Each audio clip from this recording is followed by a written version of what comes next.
संगम विहार के ऊपर से एक जहाज गुजरता हुआ, एरोप्लेन। ये साउथ दिल्ली का वो विशालतम इलाका है और एशिया की वो सबसे बड़ी कॉलोनी है जो इस बात पर फख्र करती है कि यहाँ कोई झुग्गियाँ नहीं है, यहाँ सांप्रदायिक वैमनस्य नहीं है, यहाँ देश के माहौल को बर्बाद करने वाले, हिंदू मुस्लिम इत्तेहाद को दरहम बरहम करने वाले, सांप्रदायिक सौहार्द को बिगाड़ने वाले उन तत्वों की यहाँ पर नहीं चलती। इसका बहुत कुछ श्रेय अगर जा सकता है तो केजरीवाल की सरकार को, उनके समर्पित कार्यकर्ताओं को, और सबसे बड़ा श्रेय अगर जाता है किसी को तो यहाँ की जनता को, जो 1980 से जब यहाँ पर न पानी था न सड़कें थी, सिर्फ शुद्ध हवा थी, इंसानियत थी, हिंदू मुस्लिम की मिलीजुली एक बड़ी आबादी अपने मकानदार होने का, अपने मकान में सोने का, किराएदार न होने का सुख मना रही थी। एक और एरोप्लेन छतों के ऊपर से गुजरता हुआ। लेकिन देखिए यहाँ पर सब कुछ पिछले 40 सालों में, 41 सालों में बहुत कुछ बदल गया। छोटे छोटे मकान बहुमंजिला इमारतों में तब्दील हो गए। संगम विहार के जो साइकिलों पे थे वो बाइकों पर चलने लगे, जो बाइक पर थे उनके 4 चक्का गाड़ियाँ भी आ गई। बेशक सामने खड़ा करने के लिए जगह ना रही। अब आप एक संकरी गली में देखिए, मैं 4 मंजिल ऊपर जिस मकान पर खड़ा हुआ हूँ वहाँ से नीचे ये गली कुछ ऐसी लग रही होगी जैसे पहाड़ के नीचे कोई नदी बह रही हो।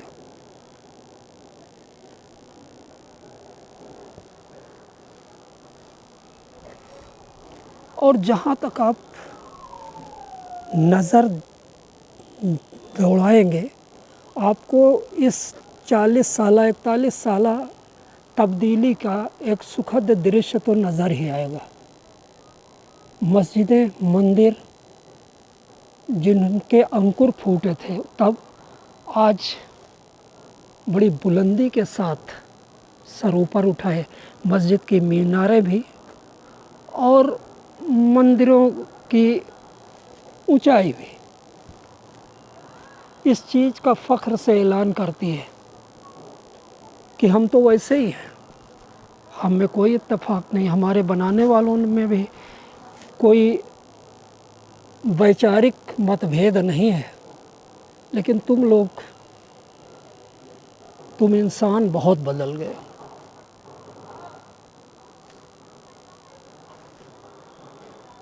दूर कहीं 200 मीटर के फासले पर किसी बारात का गुज़रना हो रहा है गली से, बाजे की आवाज़ यहाँ तक आ रही है।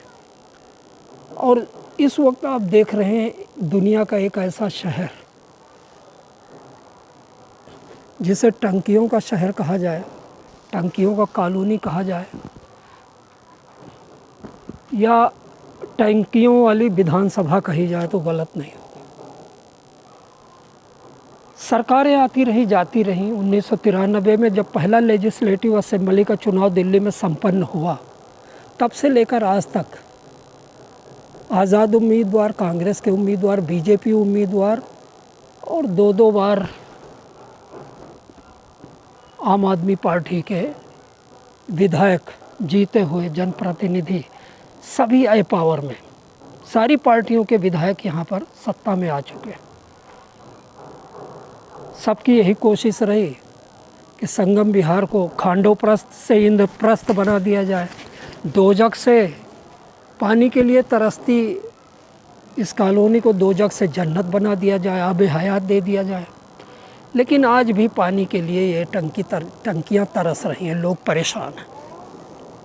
छतों पर आप देख रहे हैं, ये जो टंकियों की बारात नज़र आ रही है,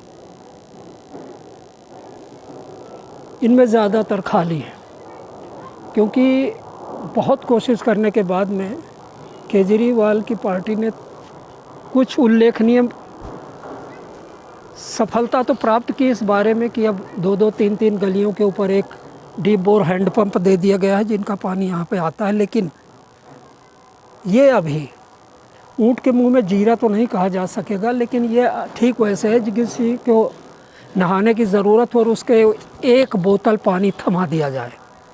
ये कोशिश कुछ उसी तरह की है। बाहर का something is better than nothing.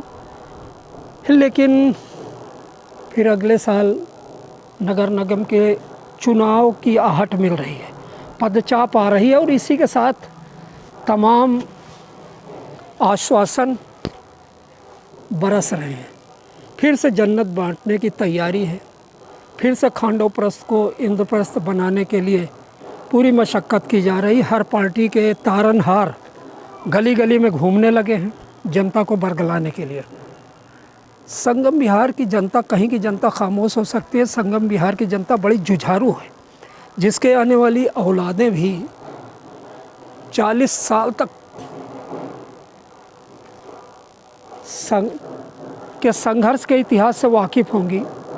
और वो बच्चे जिनकी माएँ बच्चों को गर्भ में रख के इसको वहाँ संगम बिहार से बाहर निकली होंगी, जब ट्रांसपोर्टेशन की स्थिति बहुत ख़राब थी, उन्होंने अपने माँ के गर्भ में भी वो तकलीफ़ें बर्दाश्त की, तो वो जनरेशन आई हुई है।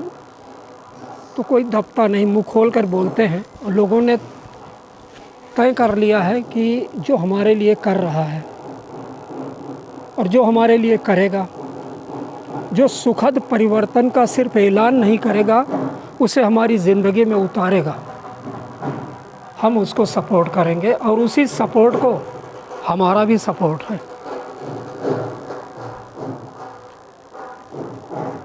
तो दोस्तों,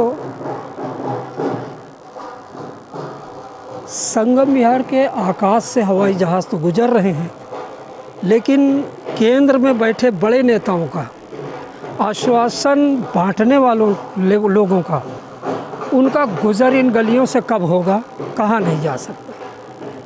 हम तो उम्मीद ही कर सकते हैं कि सब कुछ ठीक ठाक होगा, लेकिन ये सब कुछ ठीक ठाक होने की उम्मीद में भी हमने करीब 35 साल इस संगम बिहार में गुजार दिए। तो धन्यवाद, शुक्रिया।